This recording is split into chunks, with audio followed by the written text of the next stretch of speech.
கேட்டுக்கோ, அப்பா இல்லாம வளர்ந்திருக்கேன். 18 வயசுல இருந்து வேலைக்கு போய் என் குடும்பத்தை காப்பாத்திருக்கேன். சொந்தக்காரங்க முன்னாடி தலை நிமிந்து நிக்கிறோம்.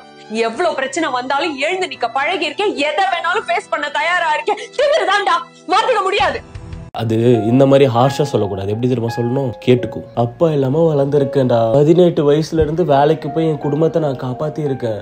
சொந்தக்காரங்க முன்னாடி தலையெடுத்து நிக்கிறோம். எவ்வளவு பிரச்சனை வந்தாலும் எழுந்து நின்று பழகி இருக்கேன். எவ்வளவு பிரச்சனை வந்தாலும் அதை ஃபேஸ் பண்ண நான் தயாரா இருக்கேன். திமிர்தான்டா, மாத்திக்க முடியாது. அப்படிதான் ஒரு விஷயத்த சொல்லணும்ட்டு இங்க நிறைய பேர் உங்க காதல்ல எதிர்பார்க்கறீங்க. அது நீங்க லவ்ல பண்ற ஒரு பெரிய தப்பு. நீங்க ஒரு லவ்ல இருக்கீங்கன்னா உங்களோட பார்ட்னரோட எமோஷன்ஸ் வந்து நீங்க ரெஸ்பெக்ட் பண்ண கத்துக்கணும். போத் பாய்ஸ் அண்ட் அவங்க ஏற்கனவே பிரஷர்ல இருக்கும்போது நீங்க இன்னும் அதை பெருசாக்கி சண்டை போட்டு மேபி அது அன்னைக்கு ஒரு நைட்டே நீங்க பிரேக்கப்கான முடிவு கூட நீங்க எடுக்க வாய்ப்பு இருக்கு. அதுக்குன்னு எல்லா டைமும் அவங்க தப்பு பண்ணிட்டு கத்துனா அதை நான் பண்ணணும்னு நான் சொல்லல. உங்களுக்கே தெரியும் அந்த இடத்துல அவங்க உங்களுக்குன்னு எதனாச்சும் ஒரு விஷயம், அவங்க வீட்டுல கஷ்டம் இருக்கலாம், அவங்களோட ஒர்க் பிளேஸ்ல கஷ்டம் இருக்கலாம், உங்களை தவிர்த்து வேற ஒருத்தவங்க கிட்ட அவங்களோட ப்ராப்ளம்ஸ் இருக்கலாம். ஆனா அவங்க உங்களை லவ் பண்ணனால கடைசியா உங்ககிட்ட தான் வருவாங்க. நீங்களும் அவங்கள தப்பா புரிஞ்சுக்கிட்டு என்ன நீ கத்துறியா, நீ எனக்கு தெரியும் நீ இப்படிதான் இருப்ப, அப்படி இப்படி நீங்க பேசி விட்டீங்கன்னா that's not good for your relationship and it's not healthy too. Okay, இந்த மாதிரி நிறைய ரிலேஷன்ஷிப் வீடியோஸ் வேணும்னா என்னோட சேனலை வந்து ஃபாலோ பண்ணிக்கோங்க. இப்படிக்கு உங்கள் சின்சர்.